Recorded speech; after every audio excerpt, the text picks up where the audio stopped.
It's here, and it's not just another night under the moon. August 9th, 2025. The full moon portal swings wide open, and its light is more than silver on the water. It's a cosmic spotlight on the people patterns and promises you're no longer meant to carry. Most will miss it. They'll see the moon, but not the gateway. But you are called here because this message is yours. If you feel a quiet ache in your spirit or a sudden urge to let go, that's not random. The universe is pulling threads that no longer serve you, so something greater can weave in. Stay with me. By the end of this video, I'll give you the exact steps to align with this portal's power before it closes. Before we go further, like this video, subscribe, and type 777 in the comments so the energy anchors in. Share this with someone whose soul needs this awakening. Tonight, the full moon rises in Aquarius. But this is no ordinary lunation. Aquarius, the visionary water-bearer, pours the waters of truth and liberation, and under its light, the universe demands we release what no longer belongs in our future timeline. This full moon forms a powerful trine with Jupiter in Gemini, amplifying wisdom, insight, and divine timing.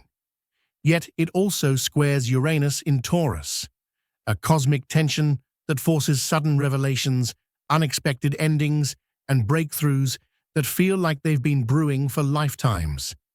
This is the sky's way of shaking loose the ties that keep you bound to outdated versions of yourself. Adding to this intensity, Venus moves through the final degrees of Cancer, closing emotional cycles tied to love, value, and soul contracts.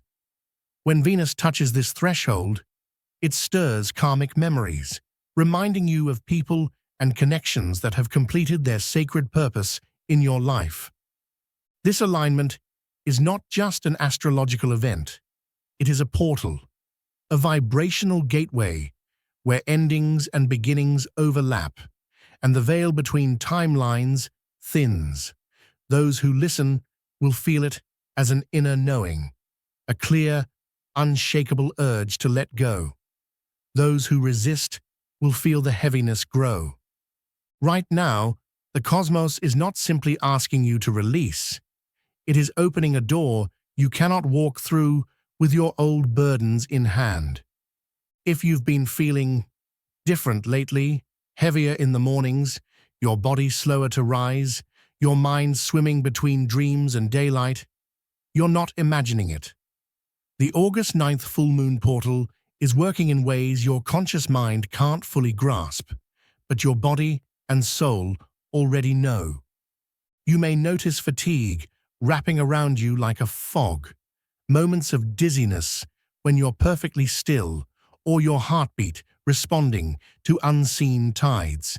Your nervous system feels more alert, sensitive to sounds, shifts in a room, even the emotions of people passing by. Emotionally, you might be riding waves you didn't expect. Sudden tears, a deep longing for times and people you can't quite name, nostalgia for places you've never been. Some days, confusion clouds your thoughts, while other moments bring piercing clarity. At night, your dreams turn vivid. Symbols, faces, and fragments from the past surface, sometimes carrying messages you feel in your bones more than you understand with your mind. This is not weakness. You are not off track. You are being recalibrated. Old emotional patterns, karmic threads, and attachments that once defined you are dissolving. Not with violence, but like old paper sinking into water, releasing their ink into the flow. You may crave silence more than conversation, solitude more than crowds. This is the soul's way of drawing you inward, so the noise of the world doesn't drown out the guidance that is rising from within. Trust it. Surrender to it. Even when your mind resists, know this: the aches, the tears, the strange dreams, they are proof that you are crossing a sacred threshold. The old self is making way for the you that has been waiting to emerge. No one tells you this. But the August 9th full moon portal is not just a moment of emotional release. It's a convergence point that ancient civilizations prepared for over and over in cycles that spanned centuries. The Egyptians knew that certain lunar alignments acted as threshold moons, where the Ba, the soul's wandering essence, could cross into higher realms of knowledge. During these nights, they would gather beneath the temple columns, burn Kefi incense, and speak the names of those they were ready to release. They understood that letting go of human bonds at the right cosmic hour freed both souls to evolve. The Mayans, too, mapped these portals.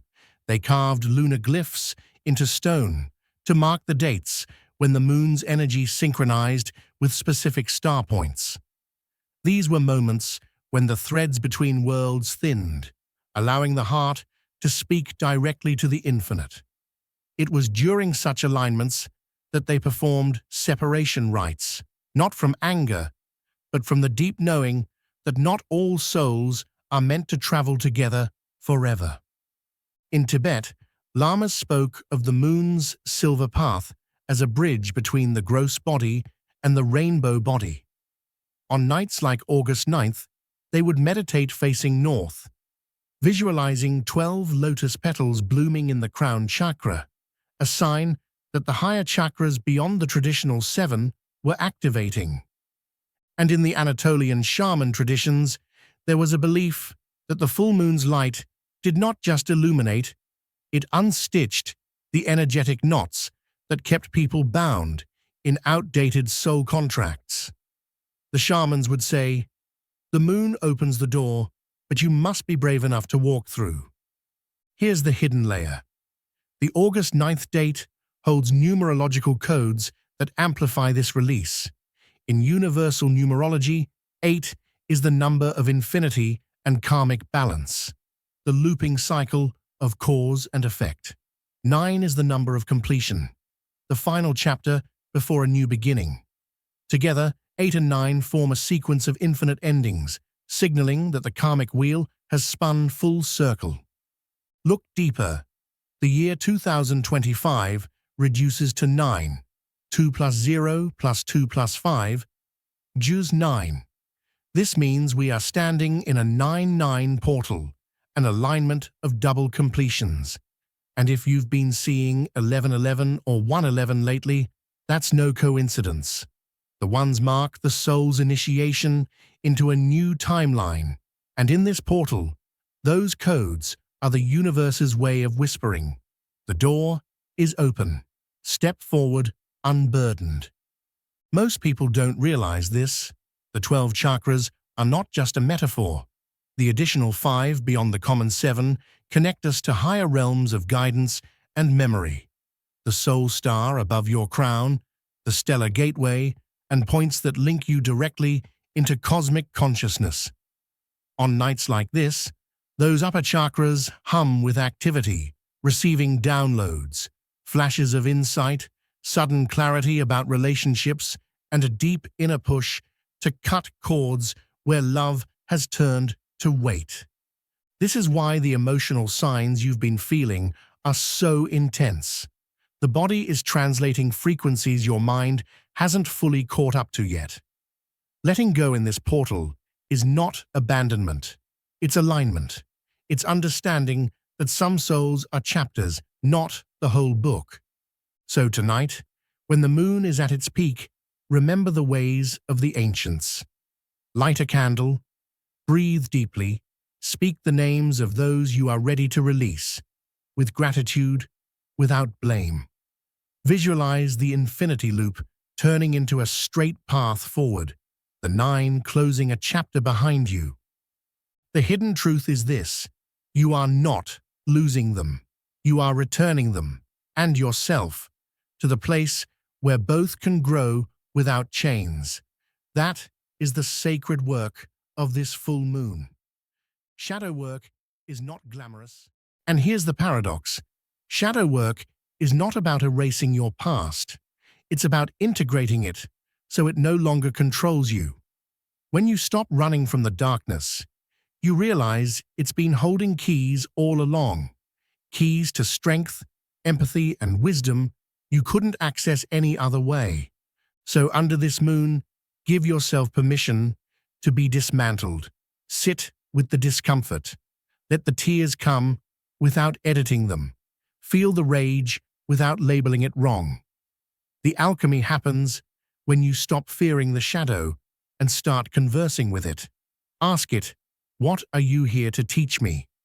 Listen, even if the answers are not what you expected. Because when this portal closes, you will not be the same. You will have shed skins so thick, the air will taste different in your lungs. You will stand lighter, freer, not because you've avoided the pain, but because you walked through it and came out the other side, carrying only what was ever truly yours. The moon will not just rise tonight. It will call to you, whispering through every cell of your body that something must be done before the portal narrows again. This is not a night for passive watching. It is a night for engagement, conscious, deliberate, sacred engagement. The ancients never simply observed the moon. They worked with it, aligned their breath and their steps with its pull. And so must you, if you want to anchor the transformation you've been sensing. Begin where all journeys of release should begin, with water. Long before the first human carved symbols into stone, the flow of water was recognized as the most potent cleanser, not just of the skin, but of the spirit. Stand under a warm shower tonight and imagine the streams cascading over you, carrying away threads of the old self. See in your mind's eye the heaviness, the stagnant beliefs, the unresolved fears sliding down your body and disappearing into the drain. Let the water run over your crown as you breathe in the affirmation, I am ready. On the exhale, let the water take what no longer serves you. Stay until you feel a subtle shift, a quiet lightness that tells you the first layer has been shed. From there, move to a quiet space where a mirror waits for you. Candlelight is best, but if you have none, dim the lights until the room feels like a sanctuary. Sit before the mirror and look into your own eyes as if you were meeting an old friend you have not seen in many years. If you feel called, close the night by offering something tangible back to the earth.